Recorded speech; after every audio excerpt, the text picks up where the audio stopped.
அவர் ஏதோ வீட்டிலேருந்து பஸ்ஸுக்கு போகும்போது பை பை சொன்ன மாதிரி அவர் பாட்டு ஏதாவது சொல்லிட்டு போவார்.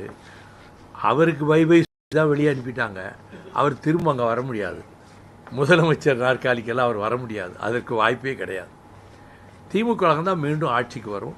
இன்னைக்கு கூட வைகோ பேசியிருக்காரு. எடப்பா என்னை பற்றி பேசியிருக்காரு. திரு வைகோ அவர்களே, உங்களுடைய வயது முதிர்ந்தவர், உங்களை பேசுவது அவ்வளவு பொருத்தமாக இருக்கா, இருந்தாலும் பேசித்தான் ஆக வேண்டும். ஏன்னா எல்லாமே பத்திரிகை ஊடகத்தில் வந்து அதுக்கு பதில் சொல்ல வேணும்ல. நீங்கள் பேசாத பேச்சா திமுக பத்தியும் திரு கருணாநிதி பத்தியும் திரு ஸ்டாலின் பத்தியும் என்னென்னலாம் திட்டுனீங்க, எல்லாமே எங்களுக்கு ஆதாரமா இருக்குது. அவ்வளவு மோசமா பேசிட்டு அங்க போய் கொத்தடிமையா இருக்கிறீங்க.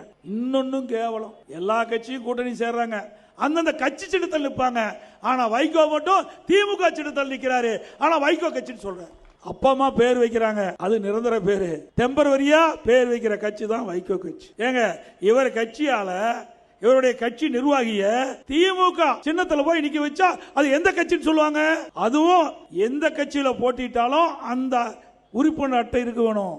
இந்த வைகோ அவருடைய கட்சியில் இருக்கின்றவர்கள் திமுக கூட்டணி வச்சு திமுக சின்னத்துல திமுக உறுப்பினர் அட்டை பெற்றிருந்தா தான் செல்லும். இப்பெல்லாம் வச்சுக்கிட்டு எங்களை பத்தி விமர்சனம் செய்யறீங்களே.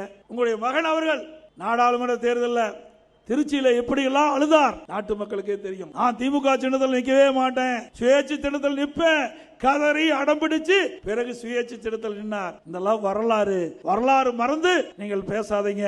பேசினால் நாங்களும் அதற்கு எங்களுடைய நிர்வாகிகளும் தகுந்த பதிலடி கொடுப்போம்.